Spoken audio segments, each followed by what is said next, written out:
vedare tinokuchingamidzai zvekare kune chimwe chirongwa pano paZim Facebook Secrets and Confessions. Tadzoka zvekare nemamwe mamessages. Regedzai tibva tapinda mumamessages edu atadzoka takakubatirai. Pane imwe message iyo yandakatumidzirwa ichibva kuna mukoma vedu. Also is a South African who is looking for his own father. Saka hanzi translation iyi. Makadi zvenyu mukoma nashi, please hide my identity. Inini I am in my early 30s. Ndodawo kutsvakawo baba vangu, please help me to look for my father.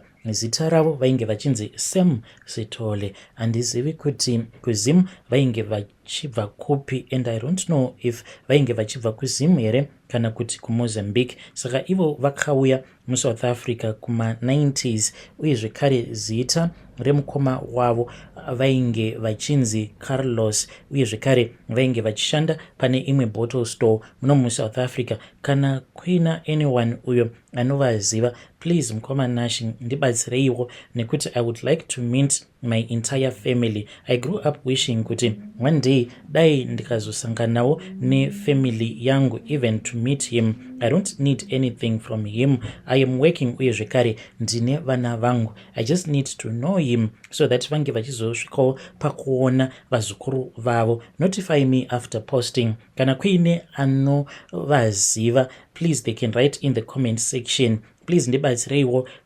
ndichikumbirawo rubatsiro kubva kune vanhu vanobva kuZim kana kuMozambique.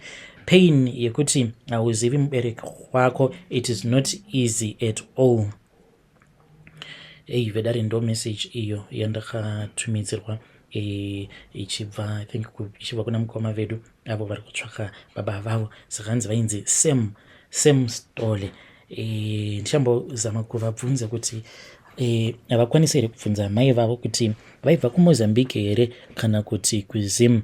Asi kana kuina anyone anozivawo Sam Stole uyo akamboya kuSouth Africa kuma 90s, you can come to my inbox toona kuti mwanakomana uyu angabatsirikana sei. Uye zvekare kune avo vari mujoni pari zvino, avo vanenge vainewo vana vakaita vana nevanhu vemuno muSouth Africa, please zamaiwo kuti paya pamunenge mava kuti mava kudzokera kumusha, vana ava it's either munonyorawo sort of like a family history, mubva masira mwana kuti inini baba vako ndinonzi Ningi, ndiri mwana waNingi, ndinobvawo kuvillage kwakati, headman wangu ndiNingi, sabhuku wangu ndiNingi, so that mwana uyu, because mwana anozosvikawo pakuzonotsvaka baba vake, ange achizovawo nedirection yekuziva kuti kana ndikafamba ndakadai baba vangu ndinokwanisa kuvawana. You can tell me what you think in the comment section. Regedzai tibva taenda panyedu inotevera. Nyedu inotevera yakamira sekudai. Hanzi makadi zvenyu mukoma, ndinokumbirawo kuti munge muchindiposterawo nyaya yangu makavika chitupa changu. Ndauyawo pano kuzoreurura izvo zvandakaita, ende izvi zvandakaita mukoma nashi ndakazviita not because ndainge ndichida, but it was because ndakangotongobatwawo nemweya weruchiva nekuda kwevamwe amai avo vainge vauya pasowe rangu. Fine, amai ava mukoma vakatouya kwainge uri musi weSunday, painge paine vanhu vainge vakati one day, ndikabva ndati zvino ndoita zvekuita sei kuti mukadzi uyu ndinge ndichizokwanisa kuzotaura naye one on one, apa ndiri munhu zvekare uyo anoshandidzana nemudzimai wake. Saka ndakabva ndazoti pandakangokwana kamukana ndikati ndoda kuti munge muchizoya kumba kwangu madzimai, mazvinzwa here ndinge ndichikwanisa kuzonyatsokukubatsirai. Vakabva vandikumbira mafoni numbers angu, ndikabva ndazovapa paya ndokubva ndazovayeresa zvekare. Saka takazotanga kutaura paWhatsApp, but ndainge ndisingawani mukana wekuti vange vachikwanisa kuya kumba. Ndakabva ndazorongera madam maprogram ekuti vange vachizomboenda kutown, uya ndokubva ndazomuti ange achisvika kumba, ndokubva ndazomuvakira munamato. Ndoda kureurura mukoma kuti mukadzi uyu ndakabva ndazomuvakira munamato wekuti marriage yake inge ichizonosvika pakunoparara. Nanhasi uno ndinofambidzana naye mukadzi uyu, but iye hatozvizivi kuti munhu uyo waari kufambidzana naye ndiye akamuparadzira marriage yake. Ndinoda kungoreururawo mukoma kuti izvo ndo zvandakaita, ndichida kungoti Mwari dai mandiregerera, nekuti ipapo ndakazviita nekuda kwekuti ndainge ndabatwa nemweya weruchiva. May God forgive me. Vedare ndo message iyo yandakatumidzirwa ichibva kuna madzibaba avo zvakangoma hazvo vedway. Ngatizamei kuti tinge tichitaura navo madzibaba ava mucomment section. Strange things indeed they do happen in this world. Hoping kuti mazvinzwa ka vakadzi vaya vanofarira kuti ndichamboenda kwakati ndoda kuti ndinge ndichienda kunosimbisirwa marriage yangu, hanzi neava ndakabva ndazotoiparadza marriage yacho iyoyo. Regedzai tibva taenda panyaya yedu inotevera. Nyaya yedu inotevera yakamira sekudai. Hanzi makadai zvenyu mukoma, ndinokumbirawo kuti munge muchindiposterawo nyaya yangu makavigawo chitupa changu. Ine mukoma Nashi ndiri mudzimai uye zvekare ndine makore 26 years ekuberekwa. Ndauyawo pano ndiine confession yangu iyo yandiinayo uye zvekare ndichidawo kuti vedare renyu vange vachizosvikawo pakundibatsira. So zvakaitika kwandiri mukoma Nashi ndezvekuti ndakatanga kudanana nevanhurume apo pandainge ndichiri kumaform 2 I think, nekudawo kwekuti pamba zvinhu zvainge zvakaoma, mari chaiyo yainge isingatombobatiki pamba zvekudaro. Baba vangu vainge vari munhu wekuti vaigara vangori kudoro, amai ndo vaitoitawo zvemarikicho, isuwo tichienda kumarikicho kuya. Kudzamara ndazotanga kudanana neumwewo ainge achiita zvokufudza mombe, akabva ati pamwedzi ndinokwanisawo kukupa mari yakati. Iye ainge achipiwa 50, akabva anditi pa50 yandinopiwa iwewe ndinenge ndichikupawo $15 iri sei?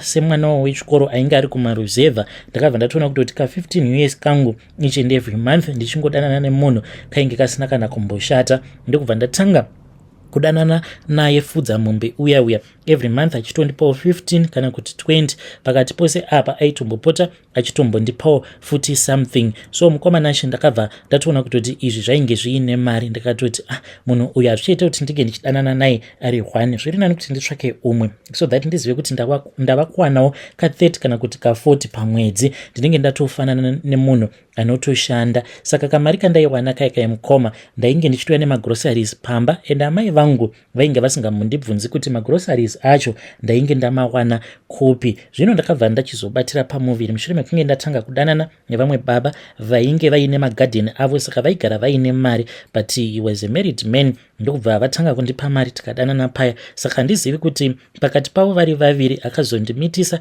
ainge ari ani. Zvino ndakati ndaona kuti ndainge ndabatira pamuviri ndava kuda kunopinda muform 3, ndikabva ndaona kuti zvainge zviri nani kuti ndinge ndichibvisa pamuviri paya. Ndakabva ndazobvisa pamuviri mukoma, ndopa zvakatangira ipapo. Sezvo ndainge ndiri munhu ainge asati anyanyisa kungwara, ndisingaziviwo kuti kune chinhu chinonzi family planning, ndaingotiwo anenge achingoda kungorara neni pasina dziviriro, tobva tangosangana kudaro ndichingobatirawo pamuviri, then solution yangu yainge ingori yekungobvisa. Kubva ipapo mukoma kuzonosvika ndichizonopedza form 4, I think kuti ndainge ndatobvisa nhumbu dzinokwana idzo kuita 4.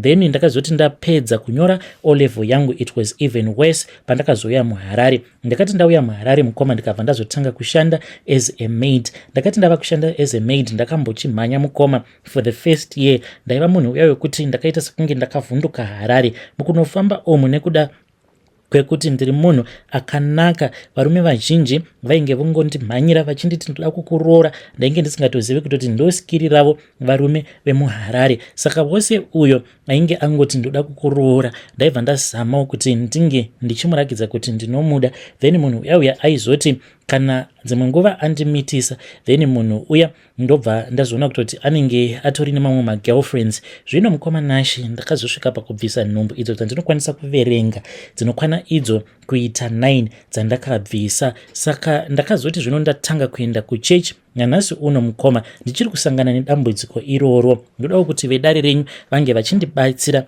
Handichazivi kuti ndo munyama wacho here uyo unonzi kana ukagara wabvisa pamuviri karamba uchingobvisa nhumbu unozotevererwa nebad luck, because zvaizvizvi mukoma even though nditoriwo munhu kutoti ndakatonaka ndinotogeza but hameno zvinongoitika pandiri. Ndinoti kana ndikawana munhu like mazuva ekutanga munhu uya patinenge tichitaura tose tinenge titori vanhu vanenge vachitowirirana tichitoronga a future together. Munhu yeye kana akangoburitsa shoko rekuti ndinokuda, pangava pari paWhatsApp kana kuti life in action, akatongoti iwewe ndoda kuti ndinge ndichizokuroora, marriage iyoyo inobva yatoparara. Saka ndoda kuti vedare renyu vange vachindibatsira. Ndaneta nekuramba ndichingokwidza makomo, ndichinamata, ndichitsanya, ndichiita sei pasina kana chenji yandiri kumboona muupenyu hwangu. Please ndibatsireiwo. Nguva ndinoona kuti iri kufamba, mwana handina. Vamwe vezera rangu vakapera kuroorwa, vamwe vakatopinda mumamarriages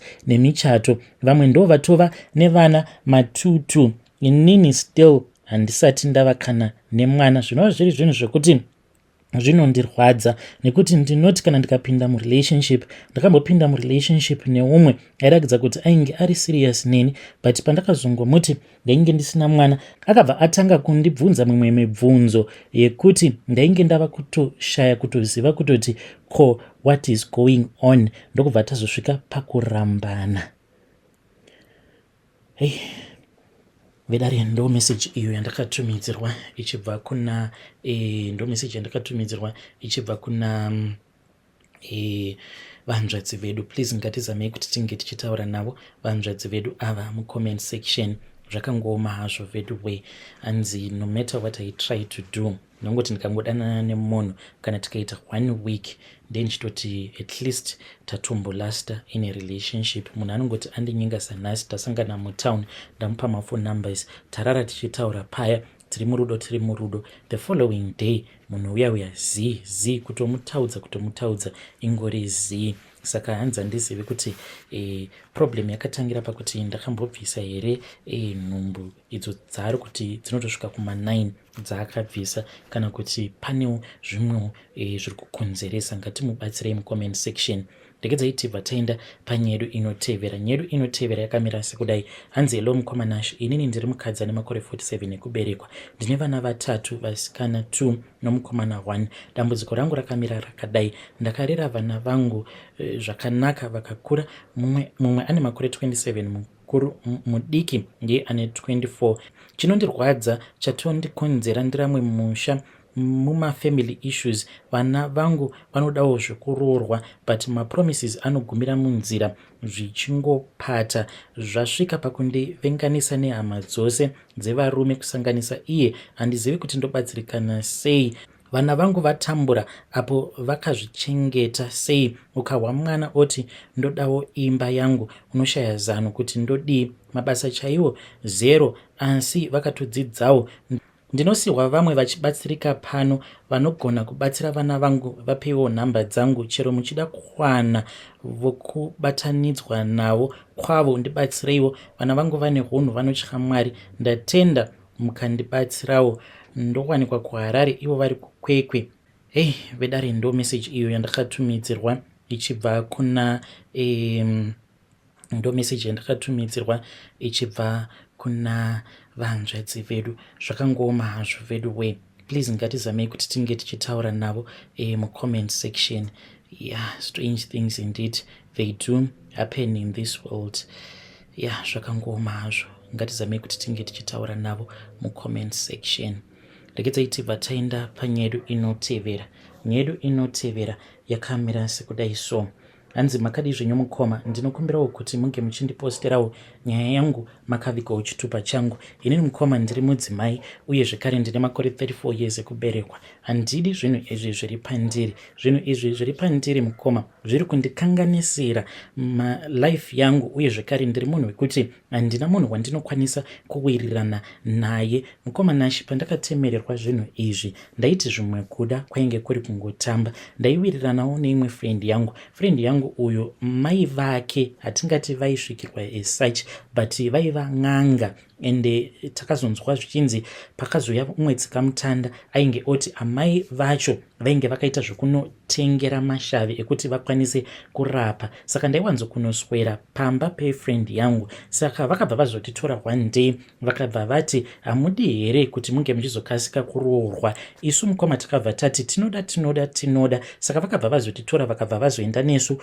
muimba iyo yavainge vachirapira vanhu. Saka takati tiri momuya vakabva vazotiti akururai zvipfeko zvenyu zvemukati. Ndokubva taita sekudaro. Takati takurura kudaro mukoma vakabva vazotora razor dzavo 2 dzainge dzichiri nyowani, vakabva vazozanganisa nemishonga, vakabva vazopfugama paya. Ndokubva vazotanga kuti temerera nyora vakaticheka kusika rudzi uko mukoma, zvekuti ndakaita mazuva kana kufamba ndisinganyatsokukwanisa kufamba zvakanaka. Ndakatomboregedza kudzokera kumba ndichitya kuti vabereki vangu vaikwanisa kuzofungidzira kuti ndainge ndaita musikanzwa. Vabereki vangu vainge vatozvijaira kuti dzimwe nguva, especially kana tiri pamaholidays, ndaikwanisa kutomboenda kunogara kumba kwefriend yangu. Ndakazoti ndapora paya ndo pandakabva ndachizodzokera manje kumba. Kubva ipapo mukoma ndakabva ndazviita sekunge munhu ainge agarwa neshavi.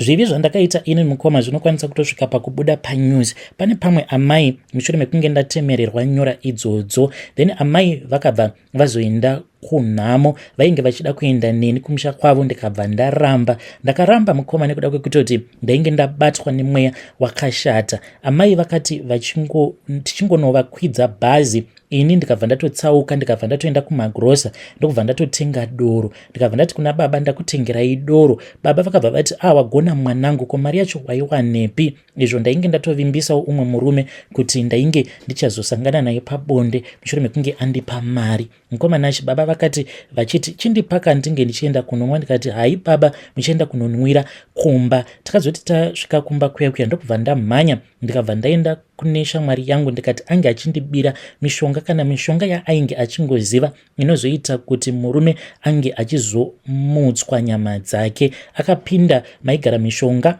yaishandiswa naamai vake, akabva auya neumwe mushonga wainge uri mukachipepa, akabva ati unongovadirira, mungava muri mumvura kana kuti mudoro. Ndokubva ndadzokera kumba paya ndikabva ndazotora mamwe madoro avainge vasati vanwa, ndikabva ndadira ndikabva ndanovapa. Baba vakabva vazonwa mukoma. Ndaingoramba ndichingovatarisa ndikatoona kutoti baba, there was something that was going on. It was somewhere kuma 7 baba pavakati vainge vava kuda kubuda. Ndikabva ndaziva kuti vainge vachifunga munhu wekunorara naye. Ndakabva ndati alright baba, asi mirai nditange ndamboenda nemi kubedroom kwenyu. Mukoma ikoko ndo kwandakabva ndazonoita zvisina basa nababa vangu. Mukoma baba vangu ivo ndivo vakandibvisa kumhandara. Zvandakaita mukoma nacho ipapo zvinhu zvekuti zvakandirwadza. Ndakangoti vachingopedza kusika bonde neni ndokubva ndatobuda mubedroom mavo, ndikabva ndaenda ndikanozvivharira mubedroom mangu ndikatanga kuchema. Kubva ipapo mukoma ndainge ndava kutoita sekunge munhu ainge ava neshavi.